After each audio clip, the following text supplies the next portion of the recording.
చిట్టా పట్టుకొచ్చాను వైసీపీ చేసిన దుర్మార్గాలు.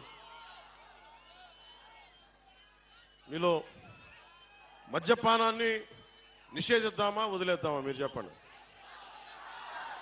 వద్దా? మద్యపానం నిషేధం కావాలా వద్దా? వద్దు, మద్యపానం నిషేధించదు. అదే కదా. ఓకే, మద్యపానం అనేది ఎవరు ఎంకరేజ్ చేసేది కాదు. ఆరోగ్యాలు పాడైపోయేది. ఎక్కువ తాగితే లివర్ సిరోసిస్, ప్యాంక్రియాటిక్ సమస్యలన్నీ వస్తాయి. అది 5 సంవత్సరాలు దశాబ్దం పిచ్చి పిచ్చిగా తాగితే వచ్చే లివర్ సిరోసిస్. మన వైసీపీ బ్రాండ్స్, జగన్ బ్రాండ్స్ కూడా ఉన్నాయంట. పొద్దున్నే పేపర్లో కూడా చూసా, పవర్ స్టార్ బ్రాండ్ కూడా ఉందంట. సరే, వాళ్ళు ఏ ఉద్దేశంలో పెట్టారో తెలియదు కానీ రకరకాల బ్రాండ్లు పెట్టారు. ఆ బ్రాండ్లు తాగితే ఇప్పుడు నిజంగా మీరు ఒకసారి ఆలోచించండి. వైసీపీ నాయకుడు మద్యాన్ని నిషేధిస్తానని చెప్పి అధికారంలోకి వచ్చిన వ్యక్తి. ఈ రోజున అతను దాదాపు ప్రభుత్వాలకు తెలియజేయకుండా, స్టేట్ ఎక్స్చెక్కర్కి తెలియకుండా 40,000 కోట్ల రూపాయలు ఆదాయాన్ని వెనకేసుకొచ్చాడు. అతను చెప్తున్నాడు అతను పేదవాడు, మనం పెత్తందారులంట. పెత్తందారంటే ఏంటి? దౌర్జన్యం చేసేవాడు. ఎవడు దౌర్జన్యం చేస్తున్నాడు? వైజాగ్ హోటల్ ఎవడు దౌర్జన్యం చేశాడు? నువ్వు చేసావా, నేనేం చేసావా? మనకి ఆంధ్ర తెలంగాణ బోర్డర్లో దౌర్జన్యం చేసింది మీరా మేమా? డాక్టర్ సుధాకర్ని చంపింది, దళితులైన డాక్టర్ సుధాకర్ని చంపింది మాస్క్ లేవని పెత్తందారి పోకడా చూపించింది మీరా మేమా? అనంతబాబు అనే ఒక ఎమ్మెల్సీ డ్రైవర్ని చంపేసి, ఒక దళిత డ్రైవర్ని చంపేసి డోర్ డెలివరీ చేస్తే అతనికి ఘన స్వాగతం పలుకుతున్నారు. పెత్తందారి పోకడా మీ వైసీపీదా మాదా? ఏం మాట్లాడుతున్నారు? ఒకసారి ఆలోచించండి. అని ముఖ్యంగా జగన్ ప్రధానమంత్రి గారు దేశమంతా డిజిటల్ కరెన్సీని చేస్తే ఒక ఆంధ్రాలోనే మద్యంలో డిజిటల్ కరెన్సీ లేదు. మీలో చాలా మంది ఎంతో కొంత మీ పెద్దల కోసం, మీకోసం సరదాగా మందు తీసుకుంటున్నారేమో. ఏ రోజున సరే మీరు కార్డులతో డబ్బులు పే చేశారా? క్యాషే కదా మీరు పే చేసింది అందరూ. ఆ క్యాష్ రోజుకి 77 కోట్ల మద్యాన్ని అమ్ముతున్నారు. దాంట్లో ఓన్లీ ప్రతిరోజు 70 కోట్ల ఆదాయం. దాంట్లో 1,50,00,000 డిజిటల్ పేమెంట్స్. అంటే ప్రతి 700 రూపాయలకి 0.07% డిజిటలైజ్ అవుతుంది. మిగతా డబ్బులు ఎక్కడికి వెళ్తున్నాయి? మిగతా డబ్బులు 20,000 కోట్ల రూపాయలు జగన్ జేబులో పెట్టుకున్నాడు.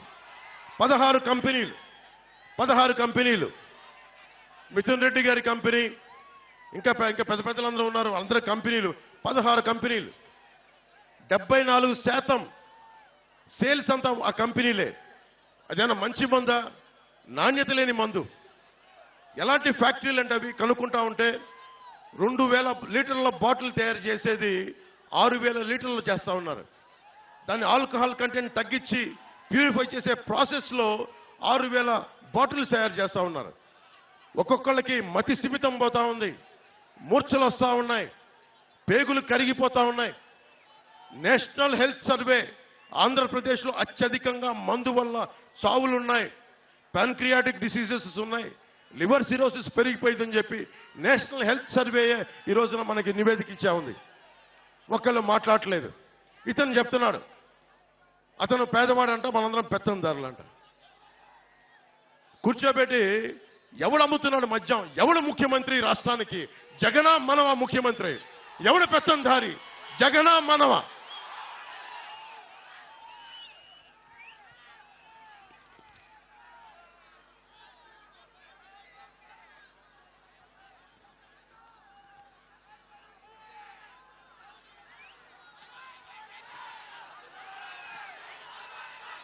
మీరు అడగండి, ఒక్కొక్క వైసీపీ నాయకుడిని అడగండి.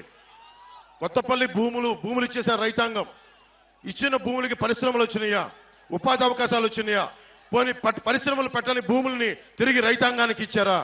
ఇది కూడా మీరు అడగండి. జగన్ 219 ఆలయాలు, వారి నాయకులు వస్తే ఒకటే అడగండి అమ్మా. వంగ గీత గారు వస్తే ఒకటే అడగండి. 219 ఆలయాలను విధ్వంసం చేశారు కదా, ధ్వంసం చేశారు కదా, అపవిత్రం చేశారు కదా, ఎంతమంది దోషుల్ని పట్టుకున్నారని అడగండి. అలాగే మనకి పిఠాపురంలో ఇక్కడికి దేవాలయాలని విగ్రహాలని అపవిత్రం చేస్తే ఆ దోషుల్ని ఎందుకు పట్టుకోలేదని కూడా అడగండి. మనకి కాకినాడలో శివాలయంలో ఈ మధ్యనే పూజారిని వైసీపీ నాయకుడు అనుచరుడు, ఆ మాఫియా డాన్ అనుచరుడు శివాలయం పూజారిని అర్చక సమాజాన్ని చొక్కా పట్టుకొని కొట్టారు. మొత్తం పాపం ఆ కండువా తీసుకొని చాలా ఇబ్బంది, భక్తులు చూస్తుండగా కొట్టారు. భీమవరంలో యజ్ఞోపవీతం తెంపేశారు. అంత అహంకారులు వీళ్ళు. పెత్తందారి అహంకారం అంటే ఇది పెత్తందారి అహంకారం. యజ్ఞోపవీతాన్ని తెంపేసే అహంకారులు వీళ్ళు పెత్తందారులు. ఎంత మతం, తలకి మతం ఎక్కకపోతే తప్ప ఇలాంటి పిచ్చి పనులు చేయరు వీళ్ళు. వీళ్ళ గద్దె దించాల్సిన సమయం ఆసనమే.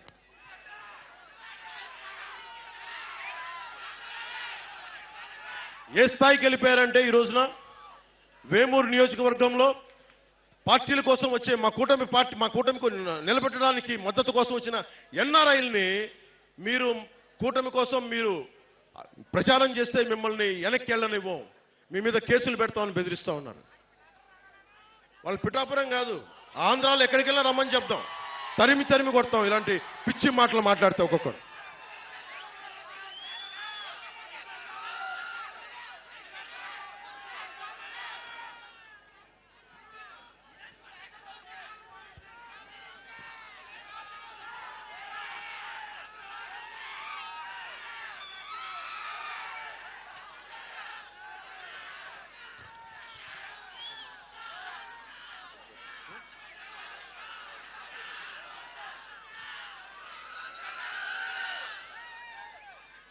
మీరు యువతకు ప్రత్యేకించి నేను వినవించుకుంటా ఉన్నా. ఇప్పుడు కాకినాడ పోర్టు ఉంది, మీకైనా డబ్బులు కావాలంటే సరదాగా డబ్బులు కావాలి మీ అందరికీ. లేదు, కాకినాడ పోర్టులో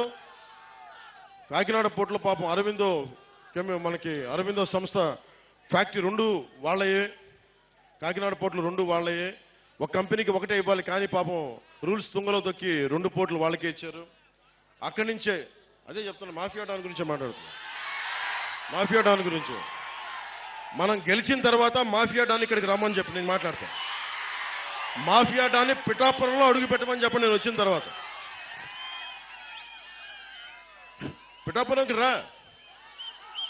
మాఫియా డాన్లు బెదిరింపులకి అరే బాబు మీలాంటి వాళ్ళు చాలా మంది చూసే వచ్చాడు పవన్ కళ్యాణ్. చాలా మంది మీ తాటాకులు చప్పులకి అస్సలు బెదిరే వ్యక్తిని కాదు, తోలు తీసి కింద కూర్చోబెడతాను మధ్య.